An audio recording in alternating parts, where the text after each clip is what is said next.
Well, hello and welcome to the third edition of the Labour Future podcast. We're delighted you're able to join us. My name is Brendan Chilton and my co-host is Joe Jervis. Say hi, Joe. Hello, everyone. Hello, everyone. And we're delighted today to have John Mills joining us. John is chairman and founder of JML Direct. He's a long-standing Brexit campaigner and most importantly of all, very, very generous contributor and donor to the Labour Party. And we've got John on today. Say hi, John. Hi there. Hi, John. Hello. So we've got John on today to talk about a new initiative that he's launched. John has launched the John Mills Institute for Prosperity, and it has published a report very recently to launch the organisation called Manufacturing a Recovery from Coronavirus. John, welcome to our podcast. Can you just tell us a little bit about the Institute? What's it going to be doing? Why did you set it up? Well, the Institute is really to promote a whole range of ideas, and they're around getting the British economy to perform better for a whole variety of really very crucial reasons. The record of the British economy over the last 40 years has not been good. If you go back to the 25 years after World War II, the growth rate of the Western economy is about 4%. The last quarter of the 20th century was about 3%. It's recently dropped to about 2%. Now it's down to 1%. And I think there's a real danger that the decade we've got coming up, running up to 2030, is going to see incomes for most people just stagnating or even falling, unless we can get the underlying growth rate of the economy going up. Now, obviously, we've had a big setback with the coronavirus epidemic as well. And we've got to recover the ground that's been lost there. But in addition, we've got a whole lot of other very expensive problems coming down the track. We've got climate change, we've got health costs, we've got social care, we've got education and training costs, which are way down below the OECD average. And if you take into account the cost of remedying all these, or dealing with all these cost initiatives coming down the track, I think we're in danger of seeing real incomes going down, even possibly by as much as 10% by 2030, unless we can get the underlying growth rate of the UK economy up.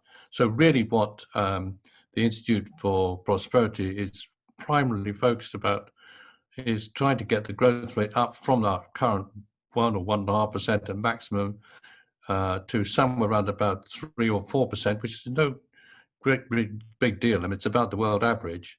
And I think there's a whole range of steps that need to be taken to get that done. It's very interesting, John. In your new report, you've obviously put manufacturing at the heart of this. Do you want to tell us a bit about that? Yes, I mean, I think manufacturing is the key to getting the growth rate up. And the reason for this is that it's very difficult to get productivity up to any significant extent in the service sector.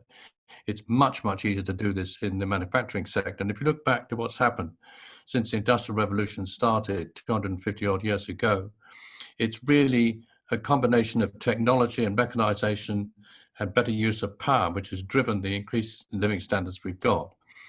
And this is largely a range of activity which find their natural home in light industry, although it does spread over to some sections of the service sector too. But our problem is that the amount of our national income which we devote to this sort of investment that produces these returns in manufacturing has just gone down and down and down. And that's largely a function of the fact that we've just deindustrialized over the last 40 years. And so what we're not doing is investing in the future in the way we should do it. That's why our productivity is so static, why the growth rate is so low. And that's what we need to change. And it really is striking to look at the figures for manufacturing. Even as late as 1970, about 30% of our GDP, or even a little more, came from manufacturing. Now it's less than 10%. And this, I think, is by far the biggest single reason why the growth rate has got so much lower than it was. But the reasons for getting back to more manufacturing just aren't simply to do with productivity, although they're very important. There's also another big dimension around the balance in the economy, because deindustrialization has hit the areas outside London much harder than it has the southeast and the London area. And this has left huge areas of the country with just not enough to sell to the rest of the world to pay their way. And this has a lot to do with the fact that productivity is so much lower outside the London area than it is inside, that you've got huge areas of which require vast subsidies which come from London, and all the austerity that goes with it, the relatively poor job prospects that you get in London's service sector compared to manufacturing. And so there's a whole range of other reasons apart just from productivity why we'd be far better off if we had a better manufacturing base. And just to finish up with the last one, which is crucial, we've got a huge balance of payments problem every year, around about a deficit of around about £100 billion a year. And this is largely driven by the fact that we've got a large deficit also on manufactured goods. And the only way we're ever going to be able to pay our way in the world and close that £100 billion balance of payments gap is selling more goods abroad. We'll never do it with services. So for all these reasons, manufacturing is really crucially important. John, you once told me, I think it was back in the late 20th century, that the Northeast was wealthier than London because that was the beating heart of Britain, where everything was made, everything was produced, and where we sold everything from. In terms of what we need to do, practical policy measures that an incoming Labour government should adopt. What should a Labour government be doing to, in use of a phrase, level up the economy and to do precisely the things you're calling for in this report? What are the policy changes we need to make?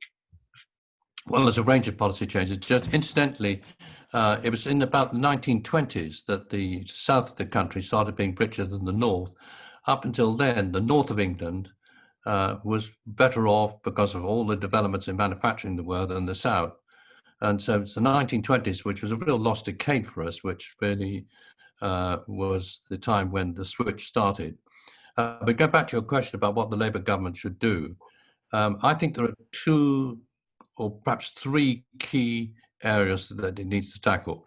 The first is that we're never going to get manufacturing back to being where it should be in this country, which I think's got to be around about 15% or something of GDP rather than 10%, unless it's profitable. The big problem at the moment is with the exchange rate run largely to benefit the service economy rather than the manufacturing side of it, and the city rather than, again, areas outside the southeast.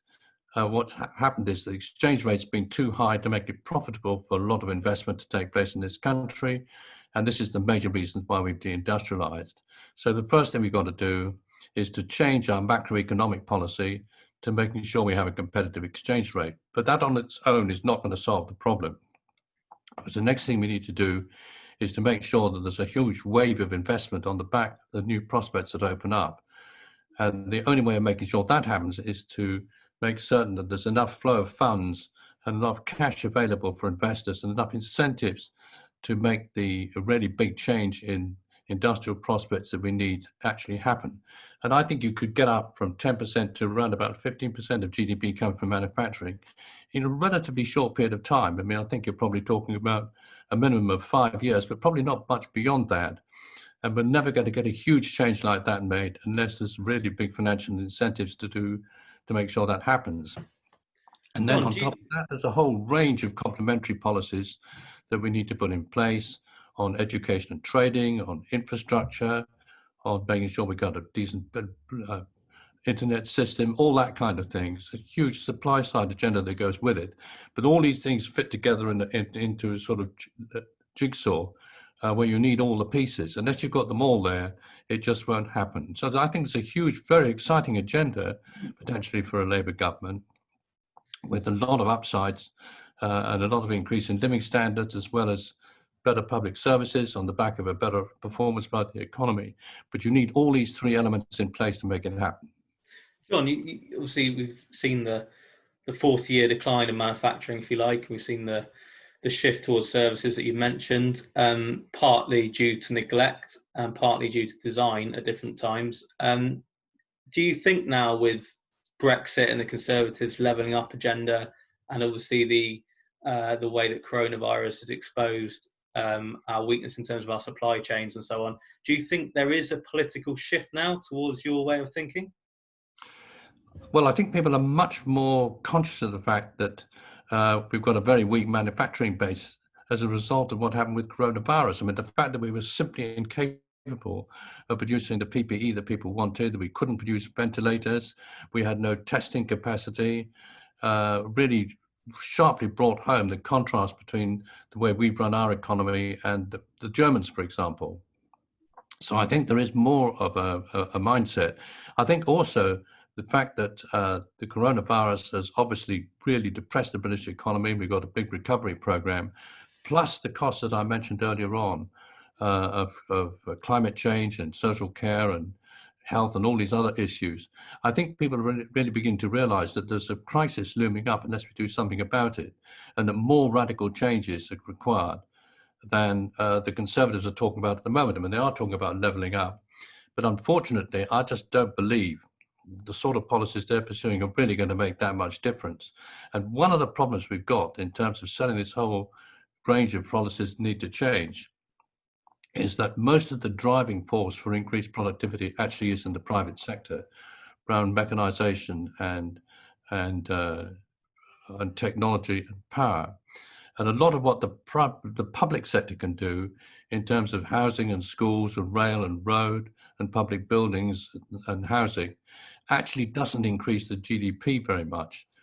So what we've got to do is to be very careful that we don't rely on public sector initiatives to improve the infrastructure and so forth, which actually won't really cut the mustard in terms of getting GDP up. You need a much more subtle balance between the two to make sure it really happens.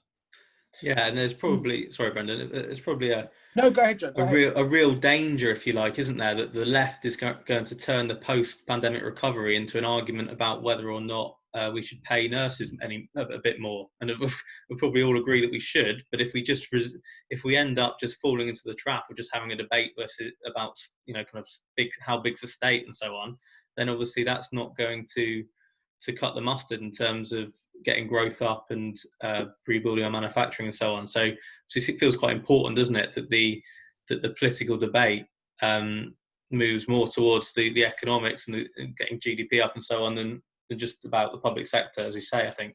The other thing I wanted to mention was, you mentioned climate change. I know you talk a bit about the green agenda in your pamphlet. Do you think putting the green agenda at and the green industrial revolution, as Labour called it in the last election, at the forefront of industrial policy is the right way to go?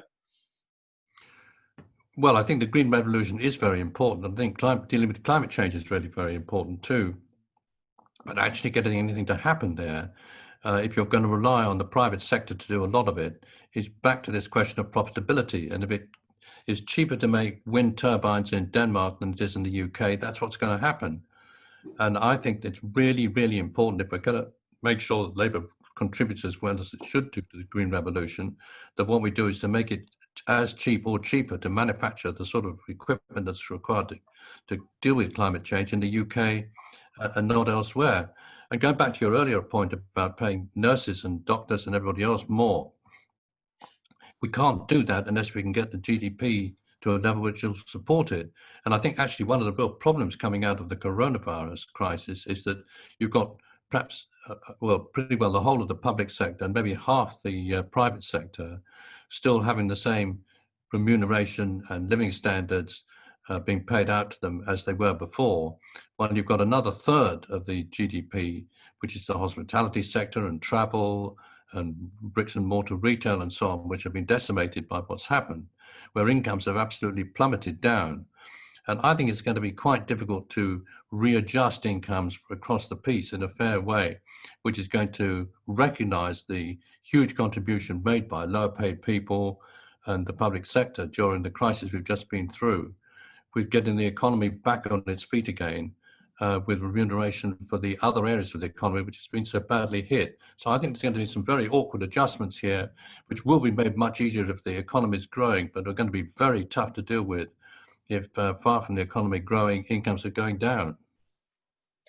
I think, John, the report is absolutely fascinating. And for all of our listeners and subscribers to this podcast, John is one of the most eminent economic thinkers on the centre-left, and we'd encourage you to visit the site. It's the John Mills Institute for Prosperity. We're going to publish a link to the site here, and we'll also publish a link to the report. I want to turn now, if I can, to Brexit and the Labour Party's position going forward. Obviously, the Conservatives won the general election in December. They got a very large majority. We lost many of our seats that voted leave. John, just broadly, I mean, how do you think the Labour Party should approach, particularly the next 6 months as we come up to the end of the transition, and then its vision for Britain post December the 31st? Well, I think Sir Keir Starmer's played his cards very well and carefully over the last few weeks.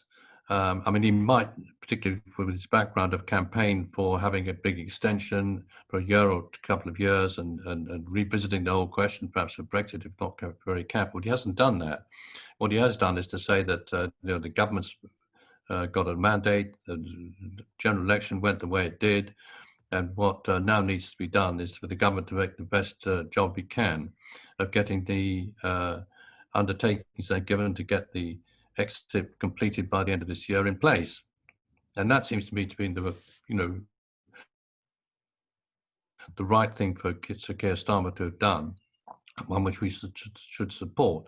Now, what I do very much hope is that there will be some agreement between the EU and the UK over the coming months. We are running very tight on time, and I think there's quite a possibility that we'll finish up with no agreement on trade, unfortunately. And I do think the EU is taking some really very intransigent stance on all this. There are two major issues outstanding, as you're probably aware. One is around fishing, whether we should effectively freeze the existing regime on fishing for the foreseeable future, which we think is completely unreasonable for a country which is now going to be outside the European Union. And the second is what happens about the level playing field. Should the EU still be able to exercise a fair bit of control about the way we run our economy once we're outside the European Union, which is something which normally never happens with trade agreements, for example, the one with Canada or Mexico or South Korea that have been negotiated recently. So there are some big gaps there, and I think it's quite possible that we're going to finish up without an agreement and we'll fall back on WTO terms. Now, will that be a disaster? I don't really think it will be. WTO terms for most manufactured goods are no more than about 2.5% or 3% on average, and that's something that could easily be accommodated by a fall on the exchange rate. What I do think the UK badly needs to do is to get the balance of payments back into better order, and leaving aside anything to do with a lower exchange rate and so on we were talking about earlier on, we clearly need to turn to the rest of the world, which is growing much faster than the EU, to get this done. So there are a lot of initiatives which we can take to try and promote trade and UK sales of UK products all over the world, and this is clearly where we're going to have to be.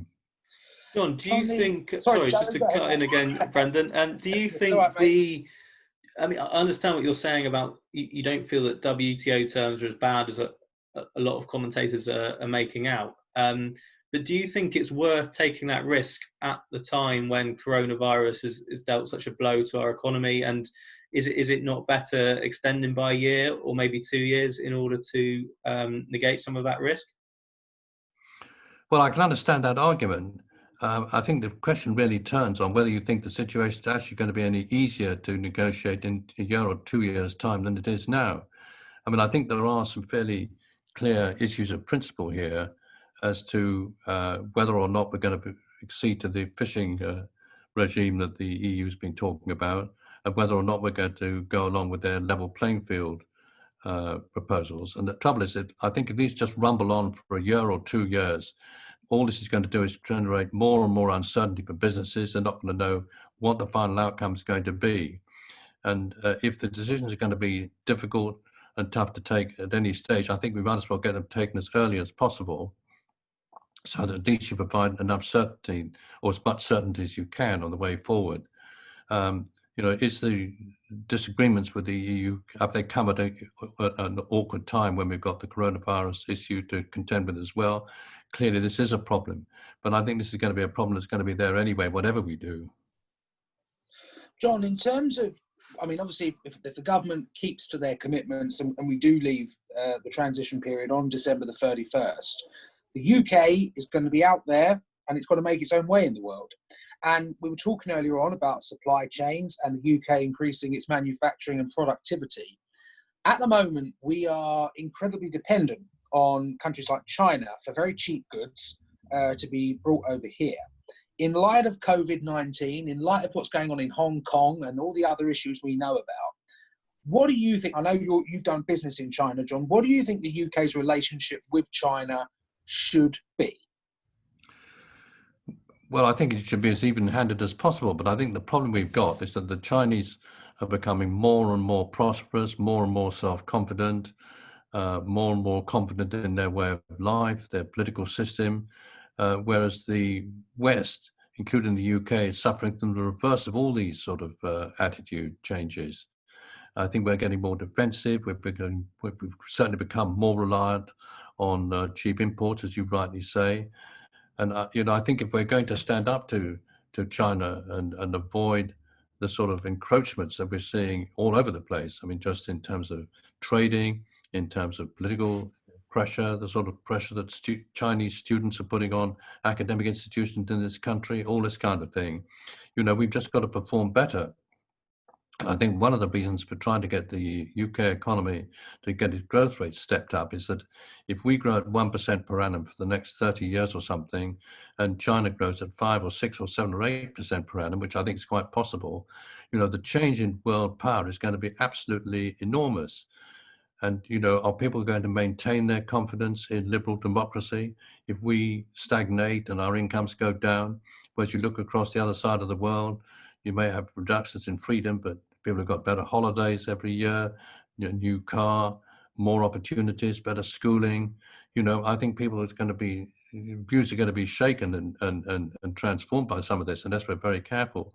So I think that leaving aside all the issues around paying nurses and so on, there's a much wider issue about our political future, which is going to turn on how well we run our economy compared to what happens in the Far East.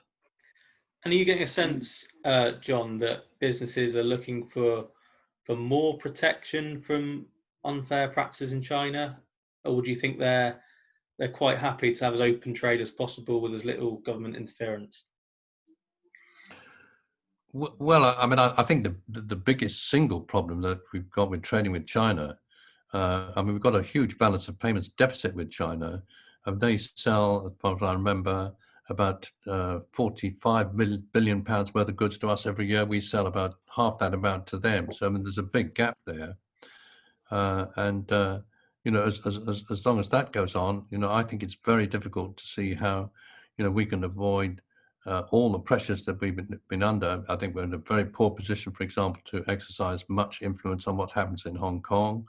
We can pass resolutions, but, I think that the Chinese are just going to brush them all on one side. I think that the reputation that different political systems have depends hugely on how successful they've been and are likely to be in the future. And, we're not in good shape in that respect. But I don't think that's because there's anything wrong with liberal democracy. It's because the way the government has run the show has been to hobble British industry.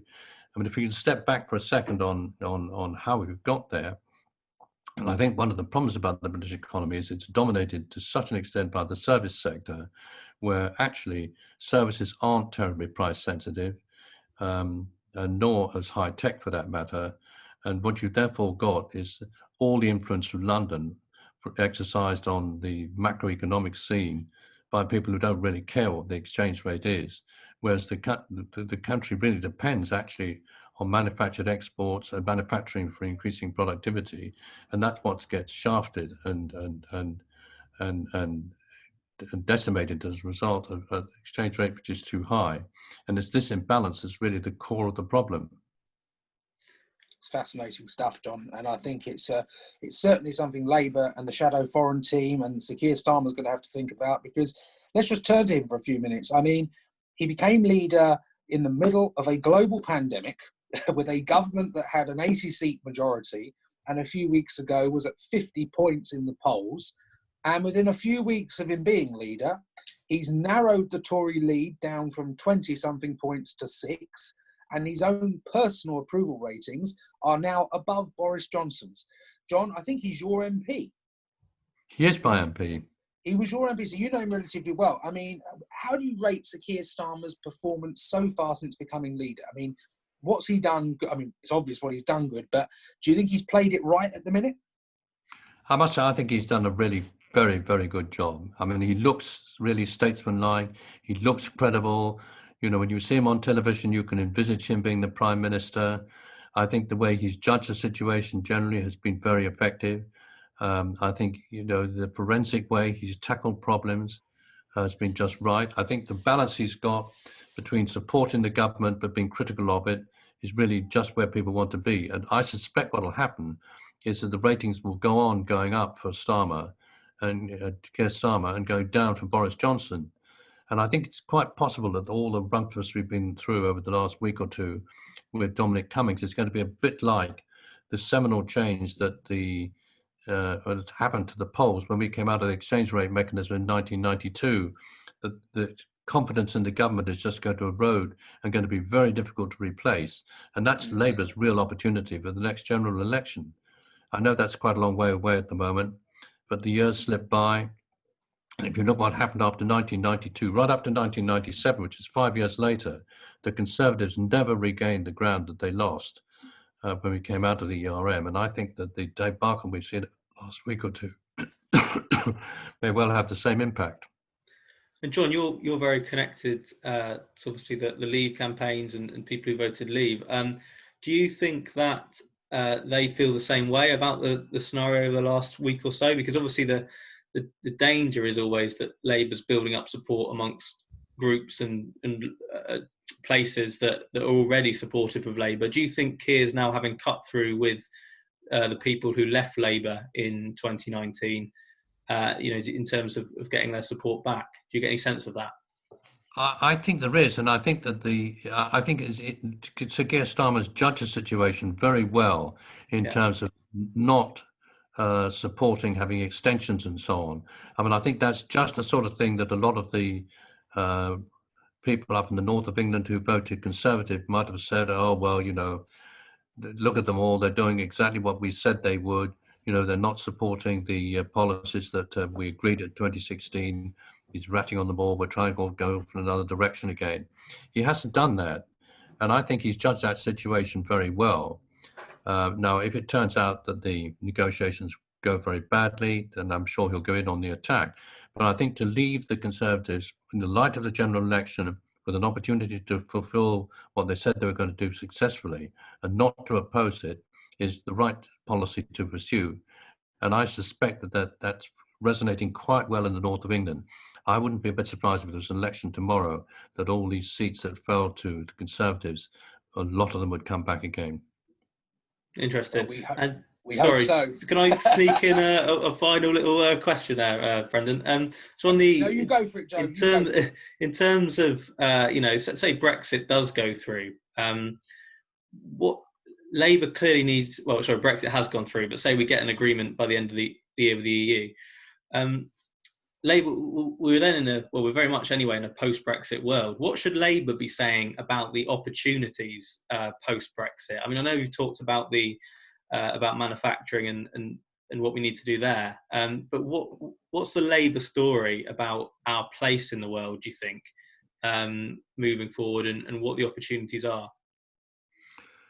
Well, I think come back to what I was saying earlier on. I mean, I think the really crucial thing is to get the growth rate up, to get Labour seen as the party of prosperity and opportunity. I think Labour needs to support the private sector, but it's really pretty well always done that. It needs to complement what the private sector can do in the public sector. I mean, I do think, as I was saying earlier on, there's a load that can be done in terms of education and trading and infrastructure and so on. But it needs to be part of a jigsaw that fits together with all the parts in place. We need to have a competitive currency to make sure that we've got the profitability in prospect. We need to make sure the finance is there, and then we need all the backup too. And I think there's a really very exciting story for Labour to tell, and one which will resonate very, very strongly with the potential Labour voters that we need outside London. And if you want a policy that's going to work, that is going to appeal to the traditional Labour voter that we've got all over the place, plus the new Labour voters and the new sort of working class people coming up who aren't necessarily in industry, but where prosperity and decent public services are very important to them, with a vision to provide all that, I think that's what Labour needs to do. John, it's been fascinating listening to you. I know you're a very busy man, so thank you so much for coming on this podcast. We will boost it and share it over our pages, as we always do. The report I have here, just earlier on, is the John Mills Institute for Prosperity. The report can be found at instituteforprosperity.org.uk, and I know John's going to be releasing a load more publications as we go along. Listener, everyone, thank you so much for joining us. Leave your comments and views, joining the debate, and we hope to see you again next week. So goodbye from me. Goodbye from me. Remember, Thanks, John. Wash your hands, stay safe, stay at home. Absolutely. Goodbye, everyone. Bye. Bye. Great. Done. Okay, so good. We're done. I think that was really good. John, that was good. That was one of the most